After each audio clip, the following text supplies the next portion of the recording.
Hi there, I'm Deathsneeze. I'm here at my gold farm repairing some picks.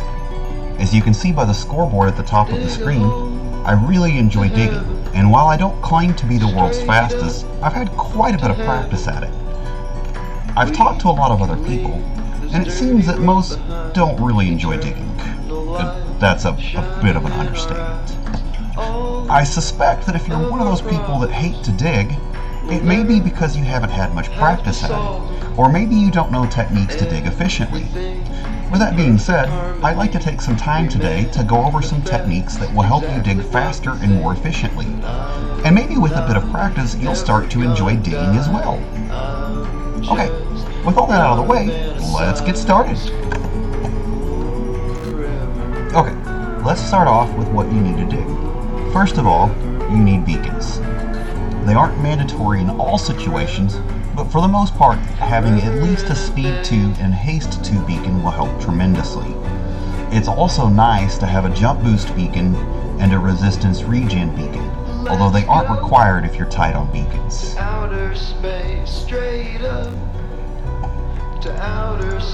If you aren't already aware, beacons have a range of 50 blocks in all directions except for up, which the range continues upwards for at least as far as I've ever bothered to fly. You will need to dig and place your beacons about 50 blocks above bedrock level. In 1.17, that would be around Y50. An easy way to place beacons is to chunk align them, and then you can just count out 6 chunks and then place your next beacon.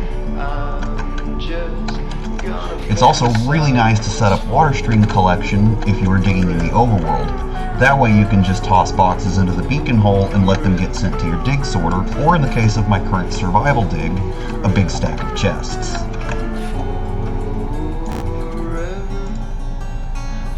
You will also need pickaxes, of course, and I would recommend at least 1 box of either Silk Touch or Fortune picks. It's also nice to have shovels, at least 1 axe, an ender chest, and a flint and steel. You will also need food. When you are digging, you go through hunger very quickly, so I would recommend either pork chops, steak, or golden carrots. I like to use my offhand for food, which makes it very easy to eat whenever you need to eat. If you have your food elsewhere on your hotbar, try using your offhand and see if you like it. If you are collecting the items that you dig, you will also need shulker boxes. I like to keep several stacks of them inside of my ender chest, but you can place them wherever you would like. If you are not collecting the drops as you dig, I would recommend burning them with a flint and steel. That way the excess item entities don't lag out your client too badly. Okay, now that we have everything we need, let's get started digging. So, we'll start by digging a 2-block deep layer and go all the way around the area that we want to dig. This way, we get a nice baseline for an area that we're working on. This is a fairly small area, so it won't take too long to do this, but I'll probably fast forward through the rest of this process.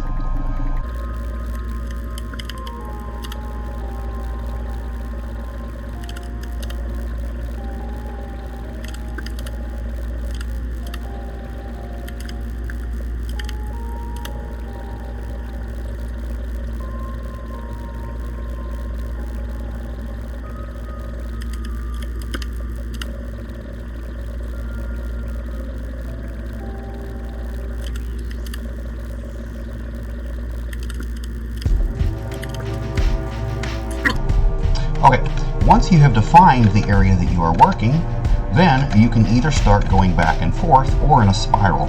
I prefer going back and forth.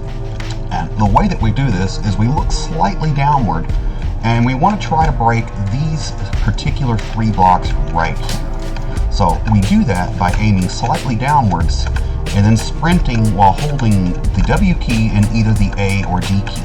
I'm using a input overlay so you can see what my keystrokes are here. So we will start by just going forward and digging. And we just simply go back and forth just like this until we finish the layer.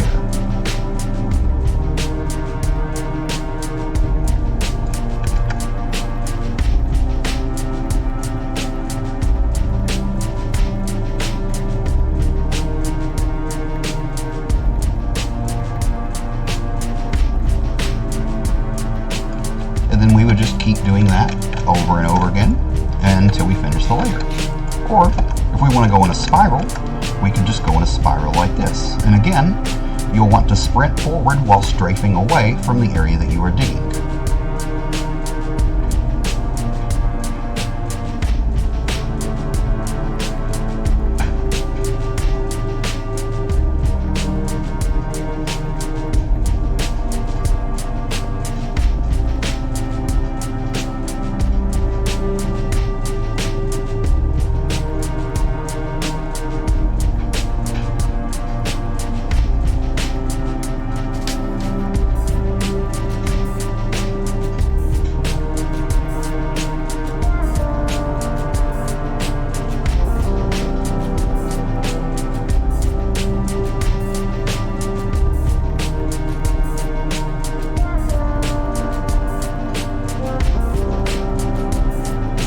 And we would just continue onward in a spiral, picking up the drops as we go, and either burning them or boxing them up to save for later. Okay, let's do a little time lapse, and you can see me digging the rest of this out.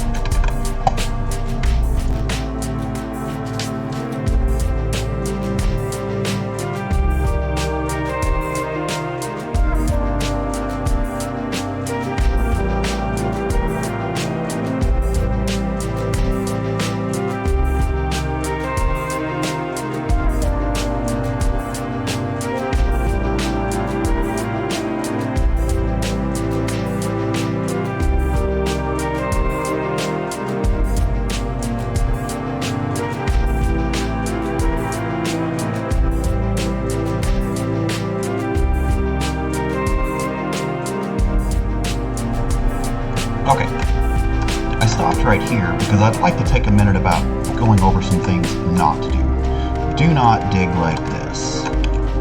Don't dig like Il Mango. It's slow, and it's way much more workload on the player. It's random, and it's extremely inefficient. Don't dig like this. It's horrible.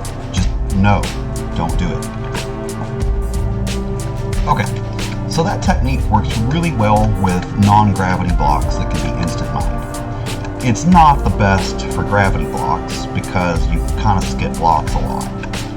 Instead, for gravity blocks, it's better to just focus on just the bottom layer and let the blocks from the layer above fall down. And you can just really easily do that by just going back and forth, target the bottom row of blocks, and then just dig out the blocks.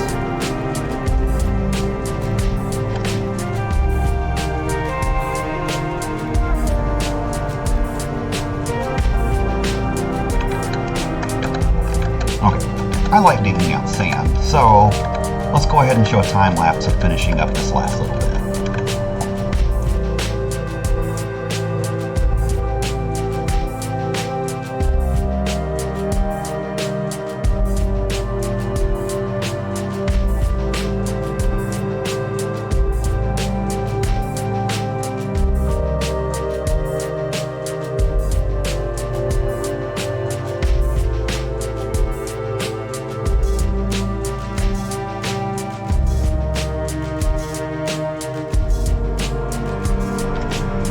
Alright, I'm back in survival now, and this video is starting to get a bit long, so I'm going to have to wrap things up for now. There will be a part 2 coming soon, but for now I will leave you with another do not. Do not leave boxes lying around all over the place like I have right here. It will really annoy your server mates. Anyways, thank you for watching, and if you enjoyed this video, I would really appreciate it if you hit that like button. And if you subscribe and hit the bell, you will be notified when part 2 comes out in the next few days. I still have a lot of information to cover, after all. Anyways, thank you for watching, and goodbye.